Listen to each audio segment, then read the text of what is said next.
지난주에 저희가 교회의 성장과 단계에 대해서 말씀을 드렸습니다. 여러분이 어느 정도 말씀을 드렸겠지만 한번 잘 들어보십시오. 요약을 한 다음에 그 다음 단계로 가겠습니다. 사실은 제가 이 말씀 시리즈를 지저스 아미 청소년 집회 때 했는데 3분의 1밖에 못했습니다. 근데 바른교육에 갔는데 이제 3분의 1을 했거든요. 이번에 에스더 가서 끝낼 줄 알았는데 하나님이 중간에 설교하다가 요거 빼라고 말씀하셔서 준 거 빼버렸습니다. 그리고 오늘이 아마 마지막이 될 것 같습니다.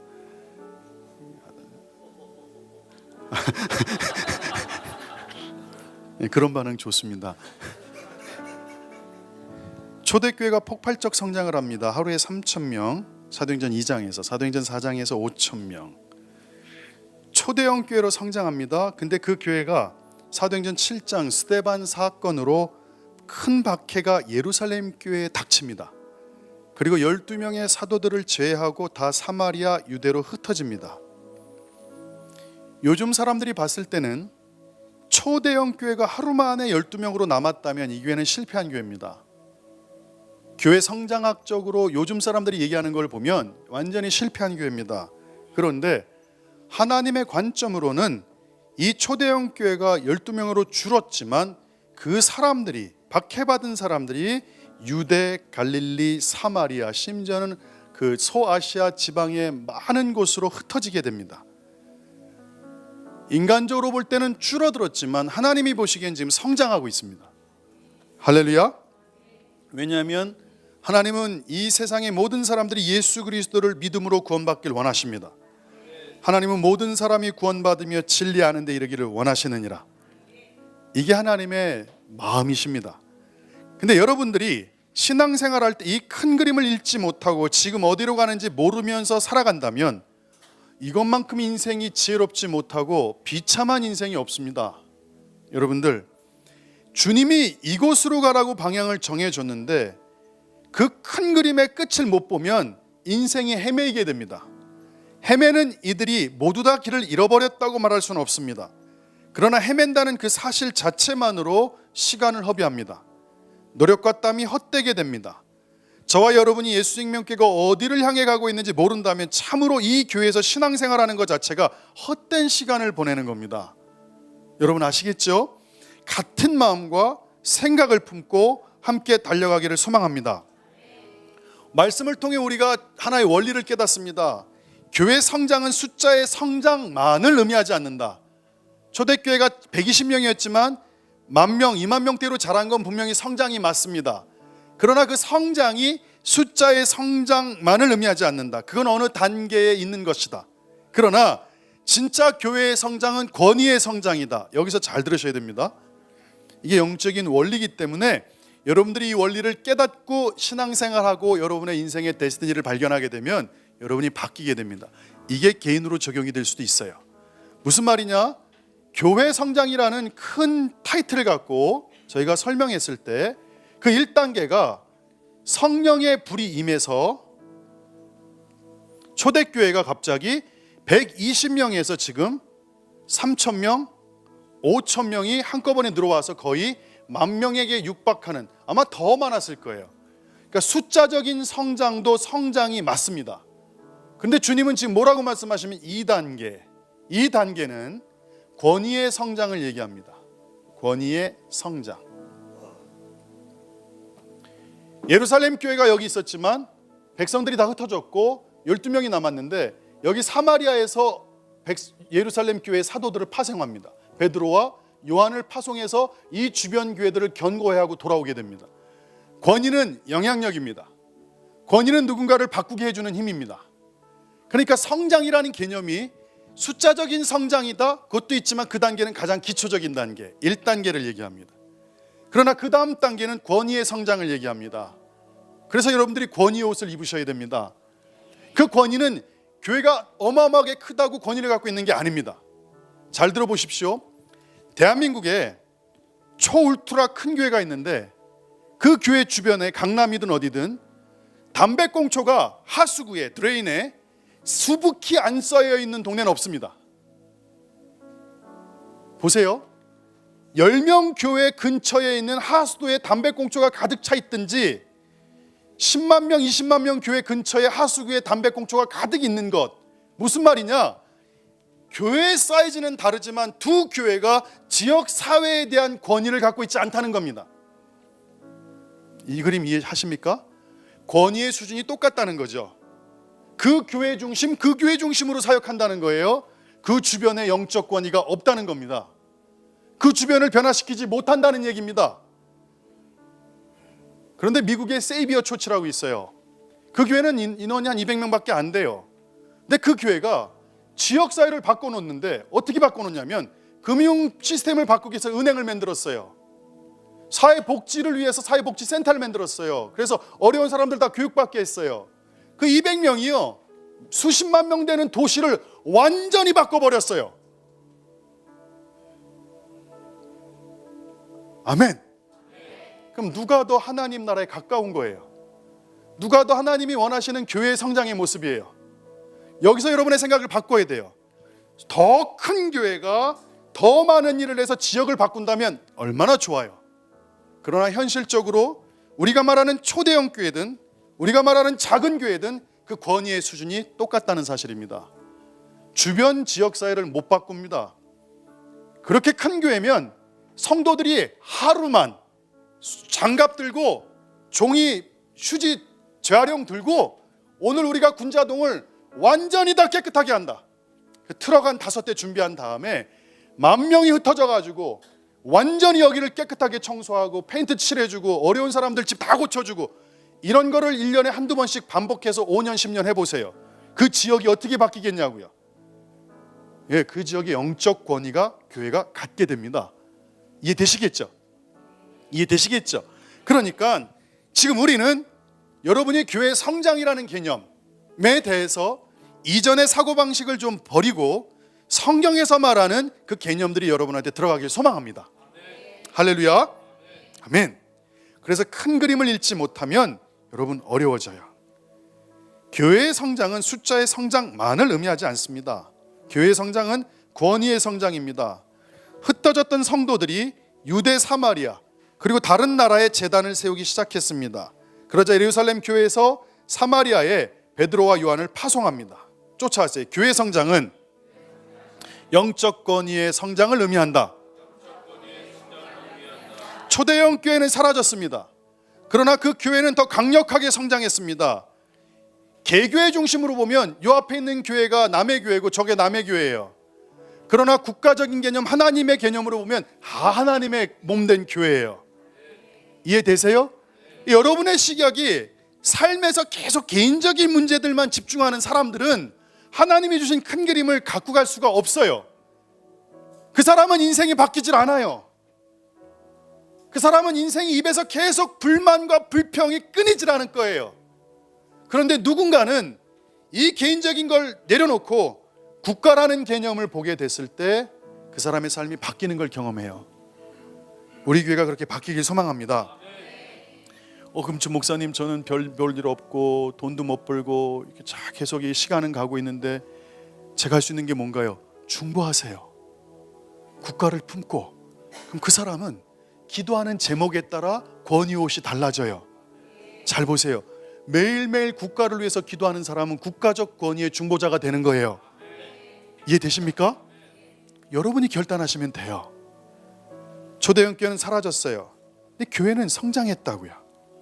우리는 교회가 성장한 개념에 대해서 다시 정립해야 된다는 거예요. 교회는 권위로 성장하는 거예요. 반드시 깨닫고 있어야 돼요. 일반적으로 우리가 말하는 지역교회들은요, 전도에 대해서 얘기해요. 전도하셔야 됩니다. 총동원해야 됩니다. 제자와 성경 공부, 기도회, 수련회, 은사사역, 치유사역, 축사사역 같은 많은 과정들과 사역들을 진행합니다. 그런데 조금 들여다보면 그 내용들이 대부분 개인적인 교회적 차원으로 머물러 있다는 거예요. 기도의 제목을 봐도 그래요. 성도들의 기도의 제목 중요한 부분이에요. 그렇지만 조금 냉철하게 말씀과 비교해서 봤을 때 직장에 대한 기도, 결혼에 대한 기도, 출산, 대학, 군대, 자녀, 학업, 부모, 형제, 건강, 재정적 차원에 대한 간구가 좀 많이 차지하고 있어요. 대부분의 교회들이 행하는 사역, 기도, 열매가 개인적 차원을 벗어나지 않는다는 거예요. 지역 교회들에서 하는 사역들도 개인적인 차원과 가정의 차원, 그 개교의 개교의 차원이 주를 이룬다는 사실이에요. 그럼 잘 생각해 보세요. 강대상에서 선포되는 말씀들도 큰 교회든 작은 교회든 똑같다는 거예요. 순종하는 그리스도인, 감사하는 삶, 기도의 열매, 영혼 구원, 고난을 이기는 삶, 영적 전쟁에서 승리해라, 목표를 이루는 삶, 형통의 원리, 자녀를 기르는 방법, 관계의 법칙, 믿음의 연습, 치유의 권능, 비전의 삶, 영적 가문을 세워라. 한번 잘 생각해 보세요. 큰 교회든 작은 교회든 말씀의 내용들이 대동소이하다는 거예요. 그 말은 그 교회에 선포되는 내용들이 대부분 개인적인 것, 그 교회적 차원의 수준을 넘지 못해요. 미안하지만 이러한 문제들을 해결할 수 있는 전략을, 국가적인 문제를 해결할 수 있는 전략을 지역교회는 갖고 있지를 못해요. 왜냐하면 하나님께서 지역교회는요, 지역에 있는 성도들을, 양떼를 잘 보살피라고 말씀하셨기 때문에 개인과 가정적인 차원, 교회적 차원의 말씀이 주를 이룰 수밖에 없어요. 귀한 거예요. 귀하지만 그 차원으로는 국가를 상대할 수는 없다는 거예요. 이해되시겠습니까? 아멘. 그러므로 지역에 있는 교회들은 사회적인 요소나 국가적 요소를 다루지 않아요. 오늘과 같은 이런 내용을 강대상에서 얘기하지 않는다고요. 무슨 말인지 아시겠어요? 이 땅의 불의에 대해서 얘기하지 않아요. 미디어의 문제에 대해서, 교과서 문제에 대해서, 동성애 문제에 대해서, 이 나라의 교육을 어떻게 바꿀 것인가에 대해서 다루질 않아요. 하나님께서 지역교회는 그 지역교회에 맞는 수준의 권위옷을 주셨기 때문이에요. 그래서 지역교회에 있는 대형 교회나 작은 교회는 하나님이 주신 권위의 수준이 같습니다. 할렐루야. 지역교회의 차원으로는 국가적 문제를 해결할 수 없습니다. 이것이 지역적 권위를 가진 교회들의 한계입니다. 아름답지만 한계가 극명합니다. 우리가 지역교회 수준에서 일하면 이 지구적인 사명, 대한민국의 데스티니를 이룰 수 없다는 얘기입니다. 그래서 하나님께서 교회들이 원래의 하나님의 목적으로 회복돼야 됩니다. 교회는 만물 위에 있는 겁니다. 교회가 이 땅을 통치하는 겁니다. 세상이 교회의 말씀에 따라 움직여야 되는 겁니다. 교회가 기준인 것입니다. 말씀이 기준입니다. 이 말은 하나님이 기준이라는 얘기입니다. 세상은 하나님 중심으로 돌아가야 된다는 얘기입니다. 할렐루야. 그 단계로 교회들이 회복된다면 어떤 일이 벌어질까요? 그런 문제들이 교회에서 해결된다면 어떤 문제들이 벌어질까요? 어떤 문제들이 다 해결될까요? 어마어마한 국가적 변화가 일어날 겁니다. 정직이 그 땅을 차지하게 될 거고요. 교통벽부가 더 잘 지켜질 것이고요. 미안하지만 여기 담배 피는 사람들 제발 하수구에다 담배 버리지 마세요. 폈으면 그냥 휴지통에다 집어넣으세요. 제일 제가 마음에 안 드는 게 그 부분입니다. 책임지질 않아요. 아무렇지 않게 살아가요. 있다면 대한민국 교회에게 주님이 말씀하십니다. 원래 교회의 데스티니를 회복해라. 교회는 이 땅의 빛이라고 말씀하셨습니다. 교회는 이 땅의 소금입니다. 보세요. 빛과 소금이 이 땅을 바꾸는 거죠. 세상이 나를 바꾸는 게 아니에요. 여러분이 국가적인 걸 품게 되면요, 세상의 상황, 환경이 여러분을 잠식하지 못한다고요. 그래서 품격이 생기고요, 말 한마디 한마디에 위험이 생겨요. 세상 미디어의 영향을 받지 않는다고요. 내가 영향을 주죠. 그게 하나님의 사람들의 빛의 자녀로 살아가는 모습이에요. 할렐루야. 아멘. 대한민국의 영적 권위의 차원이 올라가길 소망합니다. 예루살렘 교회 같은, 비록 12명이었지만 지변에 있는 많은 도시들이 영향을 받게 되는 교회, 꿈꾸는 게 있어요.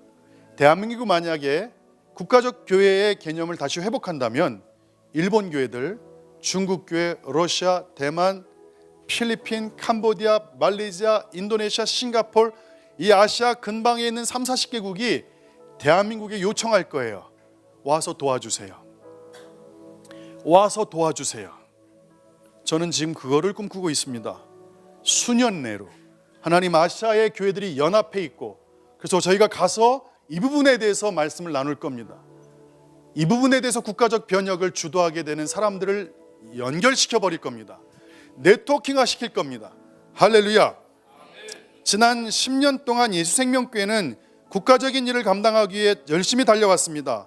이제 조금씩 열매가 맺혀지고 있습니다. 달려가서 가르쳐야 될 그 내용들이 우리 손에 들려있기 때문입니다. 여러분, 킹덤 매뉴얼 책은 10번 20번 읽으세요.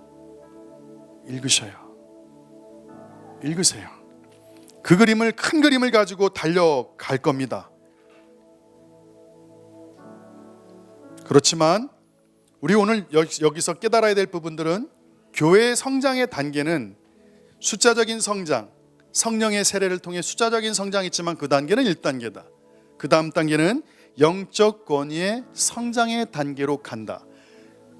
한 사람이 성장하는 것, 교회 공동체가 성장하는 것, 나라가 성장하는 것을 하나님이 사도행전을 통해서 4단계로 보여주고 있다는 거예요.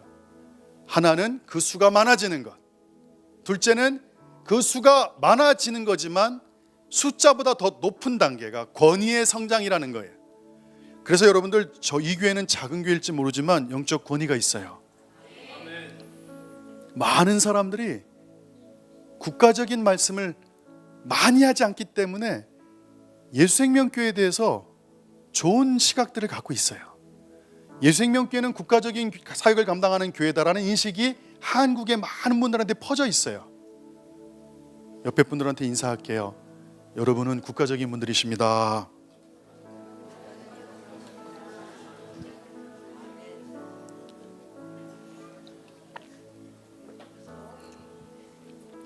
이제 2번째 단계에서 3번째 단계로 넘어가겠습니다. 어떤 일이 벌어져야 성장이라고 말할 수 있는가? 성령 강림이 있었던 오순절 사건은 여러분, 유대인들에게만 허락된 사건이에요. 그 120명에게 이방인이 있었다는 얘기를 들어본 적이 없어요. 예루살렘에 성령의 세례가 임할 때 그 자리에는 이방인인 한 명도 없어요. 다 유대인이었어요. 여기서 이방인들, 기독교인들이 착각하는 게 있어요. 그 모임엔 유대인들밖에 없었다고요. 그런데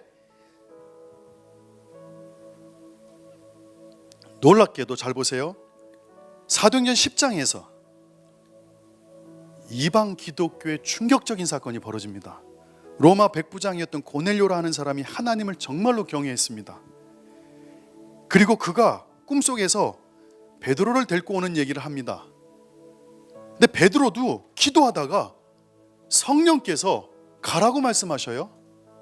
그래서 놀랍게 성령이 이방 교회에 임하는 사건이 사도행전 10장에서 벌어집니다. 베드로는 기도 중에 환상을 보고 고넬료의 집으로 향합니다. 거기서 예수 그리스도에 관한 복음을 증거할 때 성령이 임합니다. 사도행전 10장 44절 한번 펴볼게요. 사도행전 10장 44절입니다.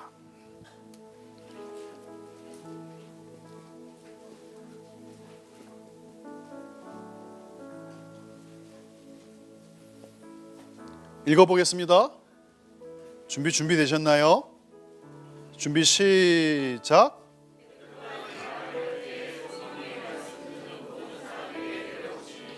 아멘. 베드로가 기도할 때 성령이 임했죠. 근데 놀라운 게 있어요. 정작 기도해줬던 베드로가 놀라버려요. 웃기죠? 왜 기도했을까요? 뭔가 일이 터지려고 기도했던 거 아니겠어요? 근데 일이 터지니까 본인이 놀라요. 그러니까 베드로 마음도 두 마음이었던 거예요. 베드로 마음도 흔들렸던 게 분명해요. 45절 읽어볼게요. 시작.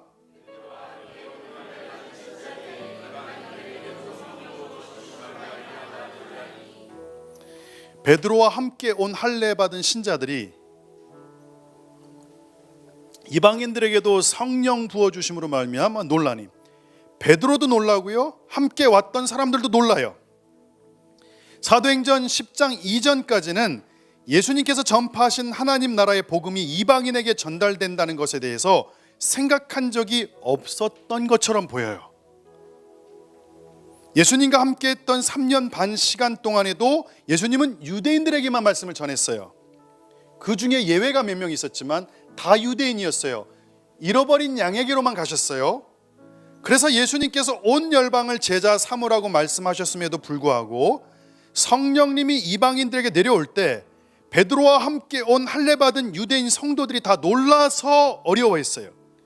이들은 생각의 체계가 혼란스러웠을 거예요. 그 놀랐다는 부분에서 뭔가 예측하지 않은 일이 벌어졌다는 걸 저희가 알 수 있게 돼요. 이 사건이 예루살렘 교회를 진동시킵니다. 심지어 예루살렘의 리더들조차 이방인조차 인정할 수 없는, 예루살렘의 리더들조차 이방인들이 구원을 받는다는 사실에 대해 인정할 수 있는 분위기가 아니었습니다. 그러니까 본부에 있던 리더십도, 필드에 나가 있던 리더십도 생각을 바꾸는 것이 대단히 힘들었다는 것을 우리가 어떻게 알 수 있냐면 11장 가보세요. 11장 2절 3절입니다. 11장 2절 3절 준비 시작.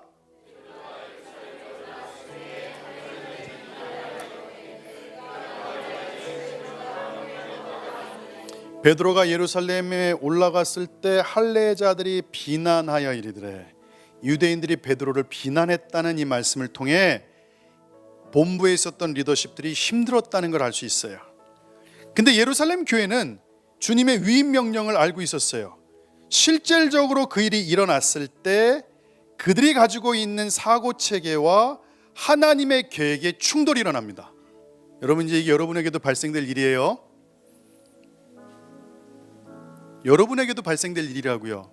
심지어 하나님의 일이 진행되는데도 그 탁월했던 사역자들이 충돌이 일어나요. 본인들이 갖고 있던 생각과 하나님의 일에. 그러니까 여러분, 어떤 큰일이 벌어질 때 여러분들이 좀 충돌이 일어나는 것은 감수하셔야 돼요. 변화는 반드시 충돌이 일어나거든요. 급격한 변화일수록 충돌이 더 많이 일어나요. 그러니까 제가 여러분한테 미리 자꾸 이렇게 포석을 깔아두는 거예요. 조만간에 큰일이 일어날 거예요. 근데 되려 여러분들의 생각이 제가 가는 길에 충돌이 일어날 수 있다는 거예요. 그죠? 그분들이 나쁜 사람들이 아니에요. 예루살렘 교회 리더십들이었어요. 비난했거든요. 충돌이 일어날 수 있어요. 교회는 성장합니다. 그렇지만 할례자들이, 유대인들이 베드로가 할례 받지 않는 사람들의 집에 들어가 함께 먹었다는 걸 가지고서 비난하게 됩니다. 그래서 베드로가 어려움에 처하죠. 이때 베드로가 이방인에 대한 선교에 대해서 설명합니다. 예루살렘 교회는요, 그 베드로의 이야기를 듣습니다. 그리고 이방인 선교로 인해 하나님께 영광을 돌리게 된다고 결론 나와 있습니다. 11장 18절 한번 읽어볼게요. 준비 시작.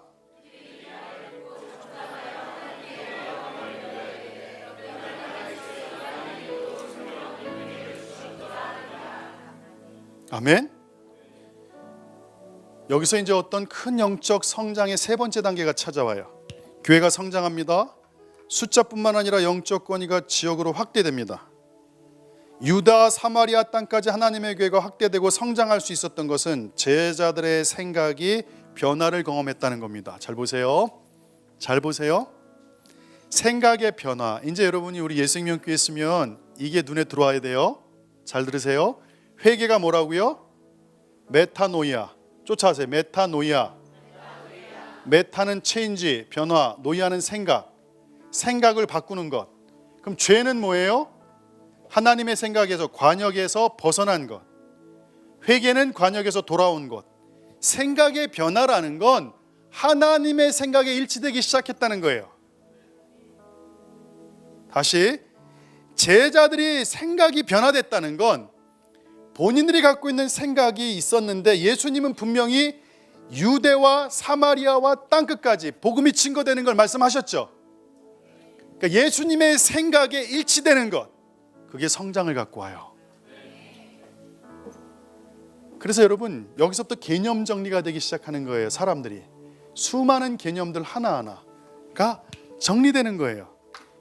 한번 잘 들어보세요. 여러분들, 여러분 인생에서 누군가 자꾸 갈등이 생기고 어려움이 생기고 이렇게 말다툼이 생긴다면 여러분 반드시 문제가 있는 거예요. 왜? 좋은데 말다툼이 생길 수가 없잖아요. 맞아요. 틀려요. 다시요. 관계가 좋은데 갈등이 생길 일이 없잖아요. 갈등이 생긴다는 건 분명히 뭔가가 문제가 있다는 거고 꼬인 거예요. 꼬였다는 건 순서가 바뀐 거예요. 잘 보세요. 대부분 남자들은요 기승전결, 결만 얘기해요. 남자들 군대 용하는 거 들어보면 되게 기가 막힙니다.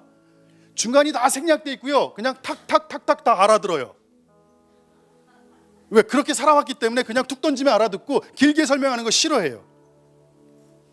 불친절한 언어를 남자들이 갖고 있다고요. 근데 그렇게 살아왔기 때문에 그게 쑥쑥 들어와요. 여자들은요 기승전결 결만 얘기를 하질 않아요. 프로세싱, 과정이 중요해요. 하나하나 과정이 중요하다고요. 그러니까 저는 여자랑 얘기하는 게 세상에서 제일 힘들었어요. 커피숍에서 얘기를 하는데요 결말을 얘기하는데 2시간, 3시간이 걸려요. 그냥 결말을 얘기해 주면 되는 걸 2-3시간이 걸려요. 너무 힘들었어요 그게. 그렇지만 하나님이 가르쳐 준 게 있었어요.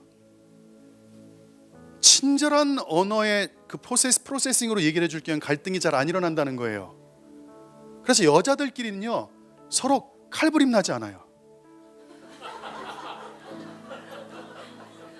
전쟁이 일어나질 않는다고요. 전 큰 실수를 많이 했어요.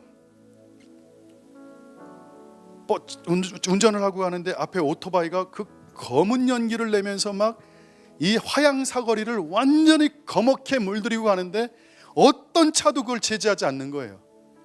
그 제가 한참 보다가 안 돼가지고 그 옆에 붙었죠. 그래 한마디 했죠. 지금 뭐 하시는 거예요? 그분이 절 보면서 싸울 줄 알았는데 아주 측은한 얼굴로 절 쳐다보면서 죄송해요. 지금 수리하러 가요.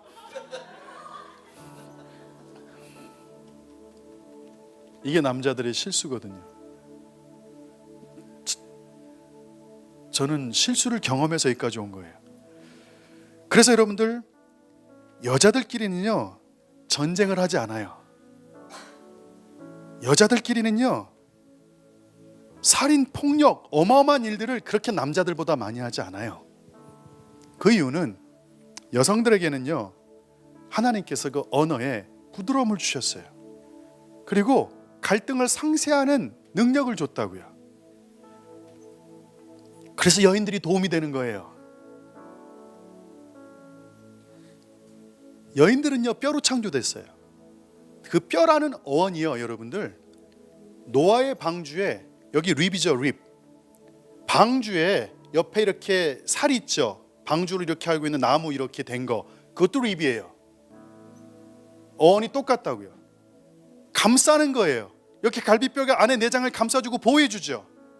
여인들은요 그 배에 있는 배 옆에 그 나무들 역청 발라가지고 다 연결한 그 배를 감싸는 배 자체예요. 그게 더 깊이 들어가면 자궁이 되는 거예요.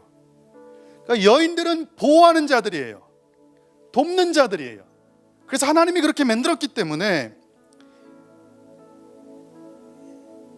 여인들은 순서와 질서가 있어요. 남자들은요 진흙으로 만들어서요 하나 뭉텅이로 만들었다고요. 근데 여인들은 뼈가 다 365개잖아요. 그리고 배를 만들 때도 하나하나 만들어야 되잖아요. 여인들이 보호해요. 성경이 그렇다면 그런 거예요. 그래서 여러분들 여인들의 말씀을 들으세요. 근데 저는 남성적 언어를 갖고 있는데요 이 말하고 똑같은 거예요. 목사님 저는 남자인데 여자예요.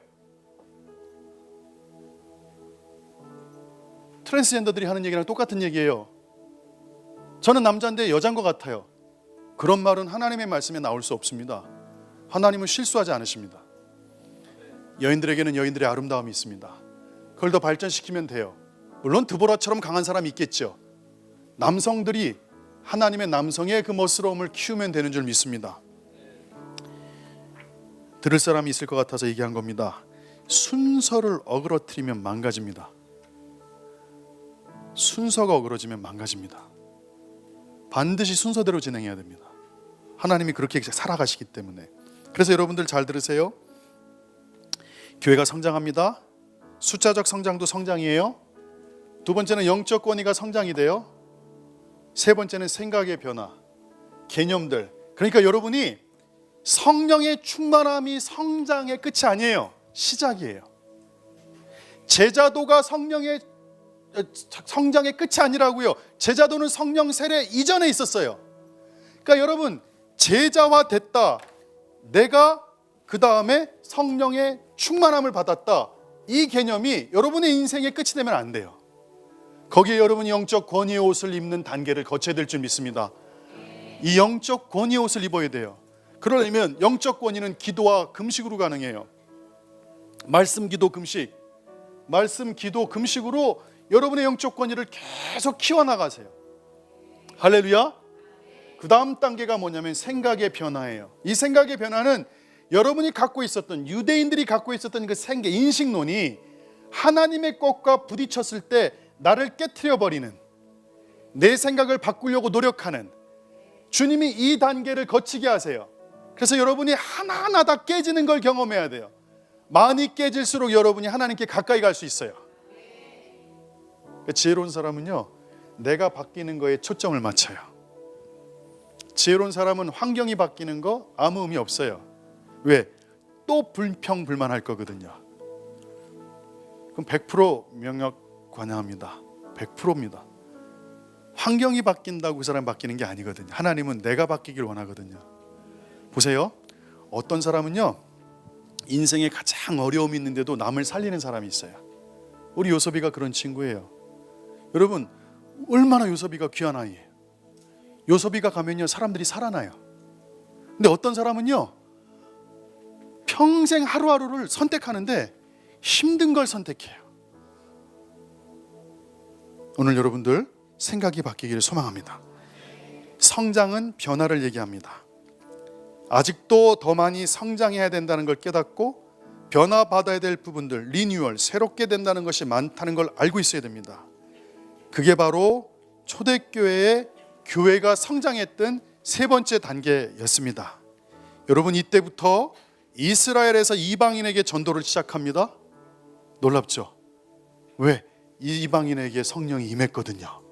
그 결과 안디옥 교회가 세워져요. 그 안디옥 교회는 세계 선교의 전초기지가 돼버려요. 예루살렘이 선교의 전초기지가 아닙니다. 이 안디옥이 선교의 전초기지가 돼요. 그래서 거기 바나바와 바울이 기거하면서 소아시아 7교회를 계속 돌아갔다 돌아온 지점이 안디옥이에요. 돌아갔다가 또 안디옥, 돌아갔다가 안디옥, 안디옥을 통해 이방 선교가 시작되는 줄 믿습니다. 할렐루야. 사도행전 11장 19절 21절 한번 읽어보겠습니다. 준비 시작.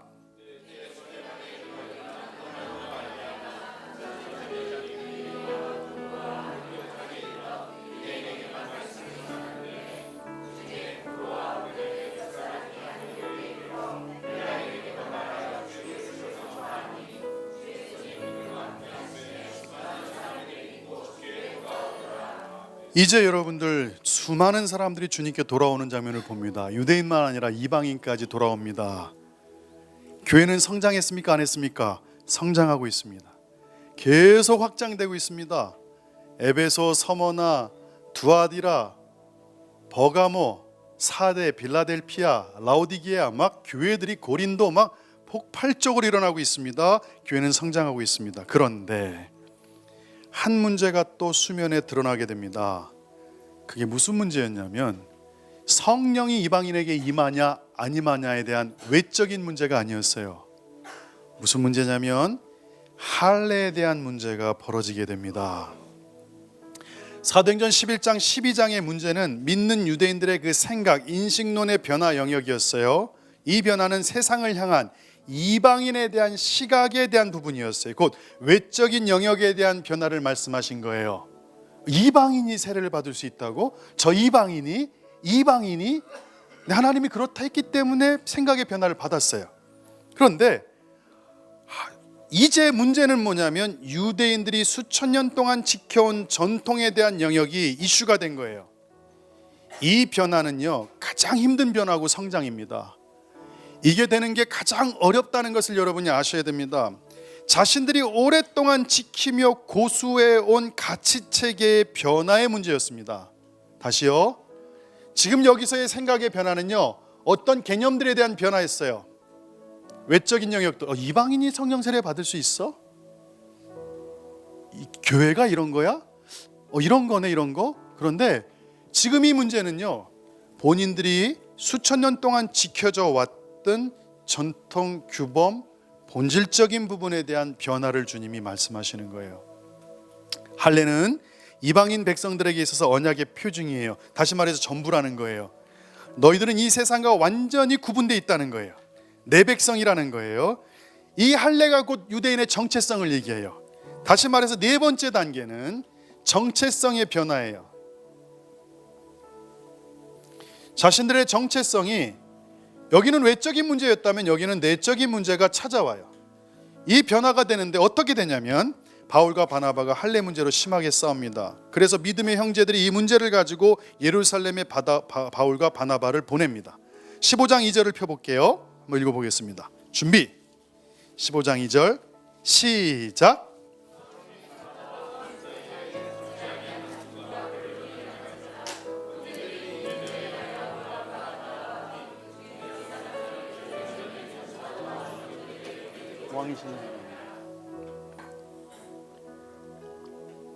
예루살렘에 바나바와 바울이 들어갑니다. 이방인 선교가 어떻게 이루어지는지를 나눕니다. 그때 바리새파 배경을 가진 성도들이 이방인에게 할례를 행하는 것을 마땅하다고 주장합니다. 일로 엄청난 다툼과 변론이 일어납니다. 그러자가 베드로가 일어나 바울의 입장에서 대변합니다. 그러면서 바나바와 바울이 이방인들에게 나타난 표적과 기사를 증거합니다. 말을 마쳤습니다. 야고보가 이방인들의 할례 문제를 종결짓습니다. 19절 한 목소리를 읽어보겠습니다. 시작.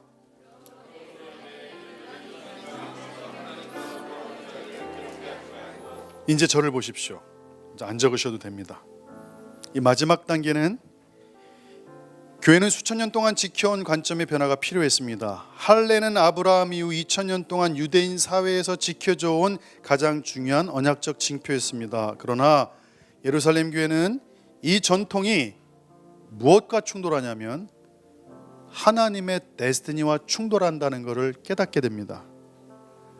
하나님의 뜻은 온 열방이 구원받는 겁니다. 다시 말해서 2단계에서도 하나님의 뜻을 알았지만 2단계에서는 하나님의 더 큰 뜻, 궁극적인 데스티니, 하나님의 원래의 의도, 하나님의 뜻은 온 열방이 구원받는 겁니다. 하나님은 세상을 사랑하기 때문입니다. 백성들이 아버지께 돌아오는 것이 소망입니다. 그런데 이 유대인의 전통이 하나님의 뜻을 거슬러서 위기 가운데 노출돼 버립니다. 근데 놀라운 게 있어요. 초대교회는요, 하나님의 데스티니에 자기의 것들을 포기하고 맞춰버립니다. 놀랍게 교회는 하나님의 데스티니를 선택합니다. 사실은요, 유대인들은 자신들의 데스티니를 잃어버렸던 거예요. 왜냐하면 하나님이 지금 뭔가 새로운 걸 얘기하는 게 아니에요. 유대인들이 잃어버린 거예요. 원래 그 정체성, 원래 킹덤.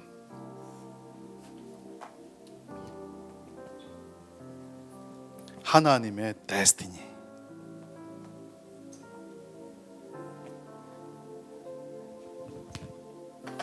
인간을 왜 창조했는지, 이스라엘을 왜 나라 되게 하셨는지, 그걸 잃어버리고 그게 다시 회복된 게 사도행전 15장에서 회복돼요.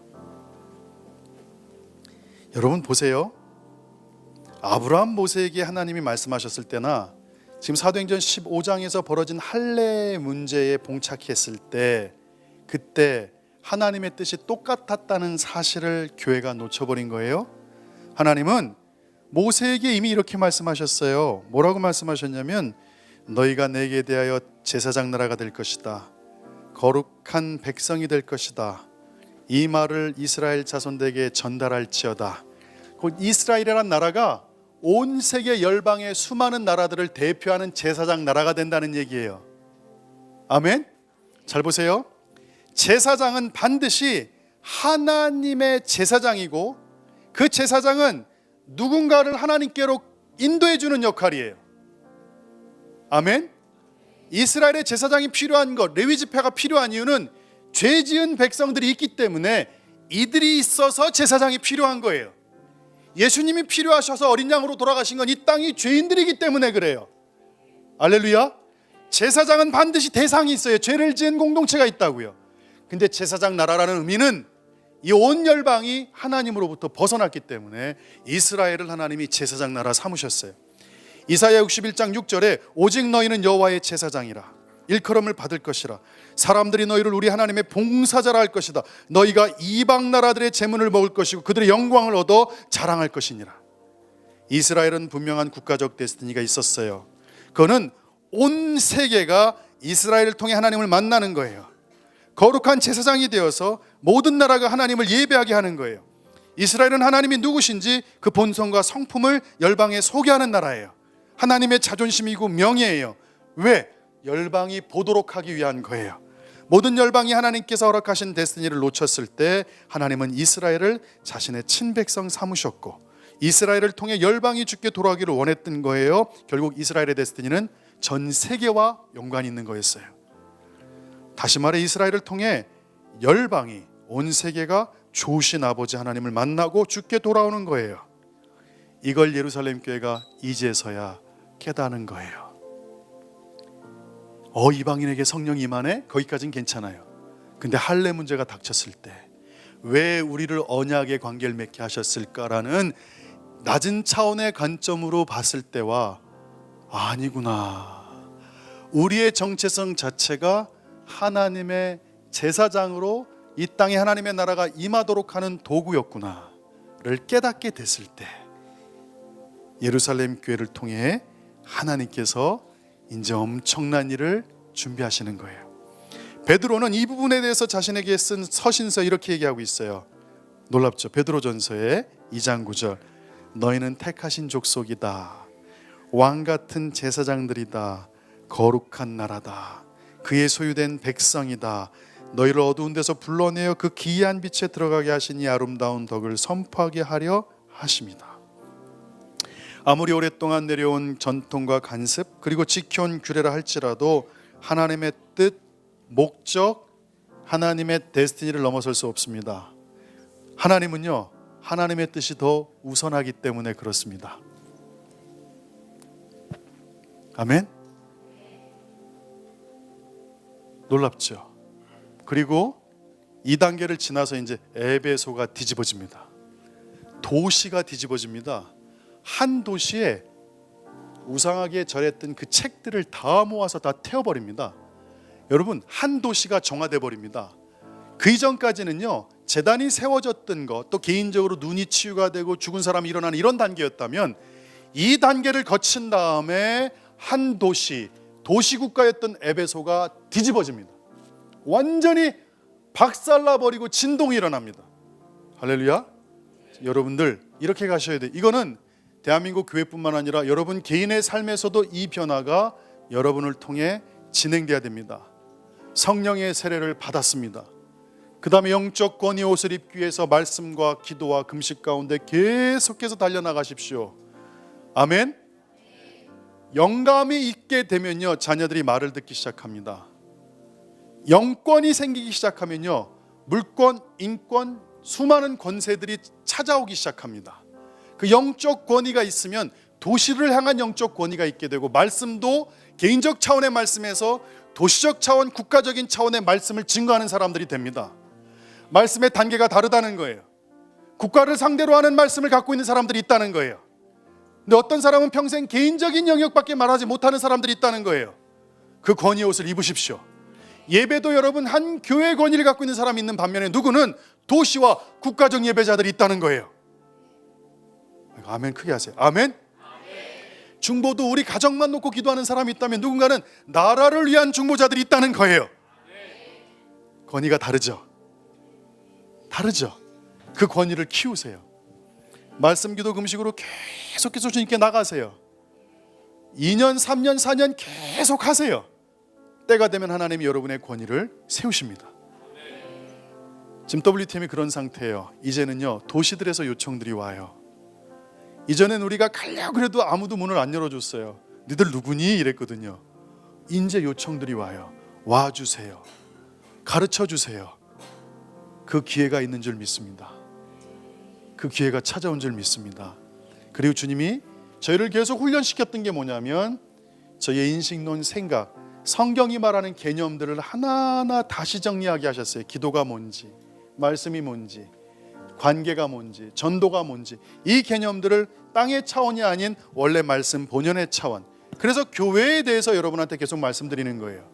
지역교회 수준의 얘기로는 국가를 상대할 수 없다는 거죠. 교회가 교회의 원래 의미를 파악해야 돼요. 교회의 머리는 예수 그리스도예요. 그 교회가 만물 위에 있는 거예요. 교회가 세상을 통치하는 거라고요. 이 선포가 계속 이 한반도에 뿌려져야 돼요. 교회가 다시 일어나야 돼요. 10명 교회든 10,000명 교회든 다 똑같은 권위를 갖고 있기 때문에 그들이 원래 모습으로 회복되면요, 10명이든 10,000명이든 다 하나님의 놀라운 국가적 일을 감당하게 될 줄 믿습니다. 마지막 단계는 여러분, 이 부분은요, 정말로 놀라운 하나님께서 하나님의 데스티니에 정렬되는 걸 말씀하세요. 하나님의 원래 뜻에 정렬되는 것, 그게 가장 큰 성장이라고 말씀하세요. 하나님의 원래 뜻에 정렬되는 것, 당신의 의도에 정렬되는 것. 교회 성장은 권위의 성장을 말합니다. 교회 성장은 변화를 말합니다. 교회 성장은 하나님의 데스티니에 정렬되는 것을 말합니다. 사도행전 11장에서 이방인 선교에 대해 교회는 생각의 확장을 경험하면서 성장했습니다. 대표적인 예 하나 들어볼까요? 세계 선교가요, 여러분 2000년 동안 이루어졌는데 1989년도까지 세계 선교가 60%가 완료가 됐어요. 86년도까지. 그런데 제2차 로잔 회의 때 전 세계 선교 전문가 3,000명이 모였어요. 그리고 이렇게 얘기했어요. 이제 선교를 중구난방으로 하지 마십시오. 중복 투자가 너무 많습니다. 왜 필리핀에 한국인 선교사만 수천 명, 정말 중국 선교사들, 미국 선교사들 막 떼거지고 어느 곳에는 없습니다. 죄송합니다. 떼거지라는 표현은 선교사님들한테 죄송합니다. 귀한 분들인데 너무 많이 들어가 있다는 거예요. 그래서 이 로잔 회의 때 하나님이 주신 계시가 있었어요. 하나님의 뜻. 40창에 미전도 종족이 90%가 모여 있다. 그래서 여기를 집중 공격해라. 여러분 1900년 동안 선교에서 60%까지 갔는데요, 불과 요 30년 동안요 60%에서 지금요 거의 90%까지 선교가 이루어졌어요. 보세요. 하나님의 뜻에 정렬하면요 시간이 줄어들어요. 비효율적인 게 사라져요. 이 엄청난 하나님의 뜻의 교회들이요 정렬했을 때 하나님이 이를 터뜨려 버리신다고요. 이거예요. 진정한 성장은 그분의 뜻에 맞추는 거예요. 진정한 성장, 교회의 성장은 하나님의 데스티니 킹덤 정체성이 정렬되는 거예요. 할렐루야. 그래서 유대인들은요 1500년 아브라함부터 2000년 동안 갖고 있던 할례 개념을 포기할 수 있었어요. 이방인들에게 받지 않아도 돼. 이거는요 2000년의 흐름이 그 순간 단돌이 돼버린 거예요. 이걸 쉽게 생각하시면 안 돼요. 유대인들에게는 어마어마한 어려움이었던 거예요. 그런데 그들은 하나님의 인도하심에 끌려갔던 사람들이에요. 그래서 유대인보다 더 소중한 게 온 열방이 구원받는 하나님의 뜻이라는 걸 알게 돼요. 그리고 그 나라가 무슨 역할이 있는지를 깨닫게 돼요. 우리는 제사장 국가다. 그러니까 베드로가 마지막에 이 말씀을 한 거예요. 너희는 왕같은 제사장이다 라고 얘기한 거예요. 너희는 왕같은 제사장이다. 여러분 생각의 변화를 경험하십시오. 그 전에 영적 권위 옷을 입으십시오. 그 전에 성령 충만하십시오. 성령 충만하십시오. 영적 권위의 옷을 입으십시오. 생각의 변화를 계속해서 가십시오. 그 다음에 하나님의 뜻에 정렬하십시오. 이것이 교회의 성장입니다. 이제 우리 교회는 더 큰 성장, 하나님의 생각에 더 가까이 정렬시키는 것입니다. 예전에 저희 교회 사이즈가요 딱 여기 요만했습니다. 그때 저희 교회가 이사 비용으로 한 1억 2천 정도를 갖고 있었어요. 모아놓은 돈이. 근데 교회가 3년을 찾아다니는데 부동산을 100군데를 찾아다니는데 안 나오는 거예요. 근데 그때 어떤 오퍼가 들어왔냐면 2층이었는데 3층이 주택인데 그거를 그냥 1억에 가져가세요, 전세로. 머리를 생각해봤죠. 와, 돈 안 드는 공짜 공간이 생겼으니까 여기 본당 쓰고 교육관 쓰고 사택이는 아니지만 사람들 쉴 수 있겠다, 이렇게 생각을 했어요. 근데 하나님은 현실을 볼 것인지 당신의 뜻이 이루어지는 것을 볼 것인지 거기서 저희가 3년 동안 갈등했어요. 제 마음은 어느 날은 여기가 있어요. 어느 날은 여기가 있어요. 아, 공짜인데. 어느 날은 주님이 절로 가라고 말씀하세요. 그게 3년 동안 진행이 되다가 하나님이 어느 날 말씀하셨어요. 반드시 옮겨야 된다. 여러분 생각해 보세요. 옮기지 않았다면 WTM 사역은 없었던 거예요. 못하죠, 그 공간에서. 그나마 이 정도 되니까 사람들이 일을 감당할 수 있었죠. 이제 여러분 어디에 정렬할 거예요? 여러분의 흐름을요. 지금 상황에 맞출 거예요? 아니면 주님이 원하는 뜻에 맞출 거예요? 제자들은 뜻에 맞췄어요. 유대인의 틀 안에서 갇혀 있지 않았다고요? 하나님이 이루실 데스티니에 정렬했다고요. 할렐루야. 그래서 저희가 지금 기쁨인 거예요. 하나님 갈게요. 여기보다 두세 배 정도 큰 데로 갈게요. 그건 우리를 자랑하려는 거 아니에요. 전 솔직히요, 지금 목회가 좋아요. 아내한테도 계속 얘기를 해요. 지금이 편해요. 문제 아들이 이 정도만 있는 게 좋아요. 본인들은 죽자 살자고 저한테 달려들거든요. 근데 저는요, 죽자 살자 달려드는 사람들이 대다수예요. 근데 이게 만약에 4배, 5배가 될 경우에 지금도 버거운데 우리 아내가 전화 통화하는 양이 얼마나 많은 줄 아세요? 진을 빼고 전화를 해요. 진을 빼고.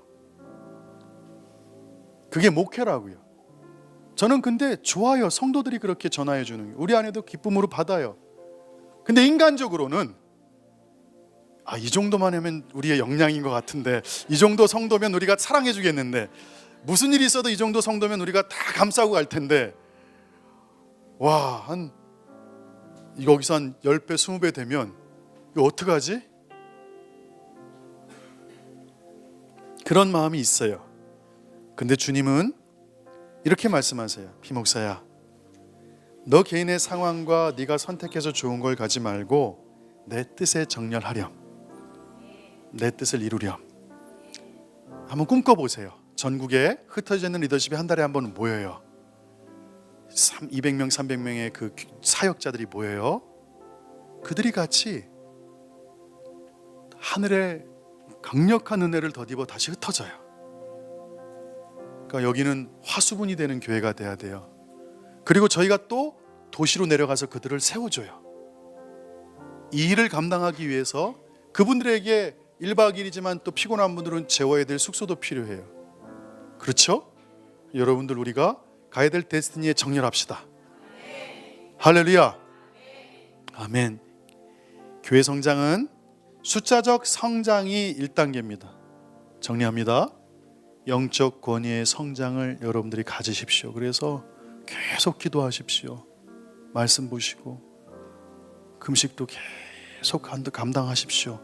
그 다음에 생각의 변화가 여러분에게 찾아올 겁니다. 이건 외적인 영역들에 대한 변화예요. 그럼 어느 순간 여러분이 하나님의 뜻이 뭔지가 여러분 안에 분명하게 계시가 되면 이 단계를 다 넘어갈 수가 있게 됩니다. 이 5단계가 끝나고 도시가 뒤집어졌습니다. 여러분 누구 쫓아갈 거예요? 여러분이 원래 갖고 있던 생각 쫓아갈 거예요? 여러분이 지금까지 살아온 방식을 쫓아갈 거예요? 저는 이 말씀의 법칙을 쫓아갈 거예요. 지금 어렵죠? 학업하다가 좀 어려운 지체들, 또 직장을 가려는데 어려운 지체들, 걱정 마세요. 견디세요. 버틸 힘, 그릿, 버티세요. 이번에 안 되면 내년에 또 하면 되고, 내년에 안 되면 그 다음에 하면 돼요. 그 다음에 하면 돼요. 그런 거에 일희일비하지 마시라고요. 요번에 좀 가라앉으면 다시 올라가면 돼요. 가라앉았을 때는요, 자신을 추스리면 돼요. 그 가라앉을 때 준비하면 돼요. 뜰 때를 준비하면 돼요. 떠서는 교만하지 않으면 돼요. 떠서는요 잘난 척하지 않으면 돼요. 그러니까 순간순간을 하나님이 주신 때라고 생각하세요. 멋있게 통과란 말 안 할게요. 저도 그렇게 못했어요. 어려울 때 남들에게 간증이 될 만한 삶을 살지 못했어요. 저도 불평했고 불만했고 힘들었다고 맨날 하늘 보고 한숨 쉬었어요. 그랬어요. 근데 주님은 뭘 보셨냐면 견딘 걸 보셨어요. 주님은 견딘 걸 보셨다고요. 저한테 너 힘들 때 영국에서 6년 있을 때 지구상에서 6년 동안 내가 저렇게 바닥에 집어넣는데 너처럼 멋있게 통과하네 처음 봤어. 그런 얘기 들은 적 없어요. 너 참 삐리리 했다 이런 얘기 들었죠. 그 시간이 힘들었어요. 목회 초창기 때 5년 동안 그냥 교회에서 기도만 했어요. 알아요. 그때 제 옆에 우리 지은이 서유진 전사님 같이 있었어요. 한진이요? 쟨 철야의 전문가예요. 길게 못해서 문제지만 얼마나 작심을 많이 하는데요. 근데 여러분 견디고 있잖아요. 견디세요. 버티세요. 멋들어지게 A+ 맞아도 돼요. 힘들 때. 근데 우리 하나님은요 그런 분이 아니에요. 그냥 아버지예요. 아버지세요. 저는 제 아들이 1등해도 좋고 꼴등해도 상관없어요. 제가 사랑하는 딸이고 아들이에요. 할렐루야. 여러분들 힘들죠? 견디세요. 목사님 너무 힘들어요 얘기하라고요. 성수 족발 사다 줄게요. 기도해 줄게요. 저희 아내랑 제가 옆에 있어 줄게요. 요즘 저희 아내에게 긍휼한 마음이 계속 부어지고 있어요. 성도들 보면 눈물이 난대요. 성도들 보면 안쓰럽대요.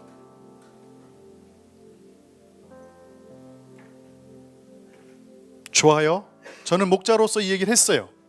그럼 성도의 자세 둘 중에 하나예요. 누가 그 얘기를 해주셔서 제가 힘이 났어요. 성도의 자세. 힘들어요. 괜찮아요. 태도는 이래야 돼요. 그렇지만 목사님 제가 견뎌서 빨리 잘할게요. 성장할게요. 그래서 목사님 옆에 서 있을게요. 국가적인 일을 하도록 제가 옆에서 힘이 되어드리고 중보해드리고 제가 옆에서 버텨드릴게요.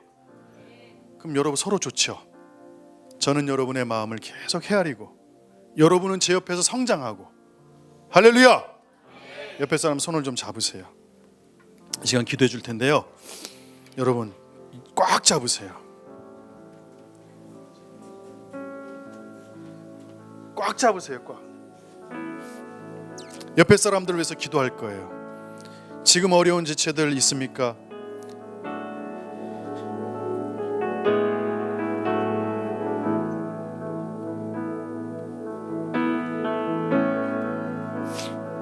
이 시간 눈을 감고 옆에 사람 손을 잡고 기도할 건데요. 하나님 힘 주세요. 국가적인 일을 감당하고 달려가는데 삶이 녹록지 않아요. 한숨이 쉬어지고 이 상황을 이길 수 있을까 두렵기도 해요. 하나님, 제가 그 여정 통과할 때 주님이 이놈 그거밖에 못해서 그런 말 하신 적 한 번도 없어요. 너 이거밖에 안 되니? 한 번도 없었어요. 그냥 애썼다, 고생했다라고 계속 저를 위로해 주셨어요. 우리 성도들에게 오늘 그 위로가 임하길 소망합니다. 하나님, 군인이 국가적인 일을 감당할 때는 하늘의 공급이 있어야 되잖아요. 언제 군인이 밥이 언제 올지 총알이 언제 올지 걱정하면 그 군대는 망하는 군대잖아요. 이 나라가 국가적인 일을 감당할 때는 하나님 보여주십시오. 직장이 풀리고 학업이 풀리고 하나님 상황이 풀리고 자녀 문제가 풀리고 이게 다 풀어질지어다. 그냥 합법적으로 요청하세요. 하나님 저를 국가적으로 쓰실 거예요? 하나님 이 교회를 국가적으로 쓰실 거예요? 그럼 하나님은 최고의 군대를 갖고 계세요. 최고의 시스템을 갖고 계신다고요. 군인이 굶어 죽지 않게 해주세요. 총알이 떨어지지 않게 도와주세요. 아니 풍성하신 하나님의 은혜가 임할지어다. 결박이 끊어질지어다. 가난의 영이 끊어질지어다. 이 시간 통성으로 주여 한번 부르짖고 기도할 때 하나님의 은혜와 위로가 임할지니 주여 한번 부르짖고 기도합시다.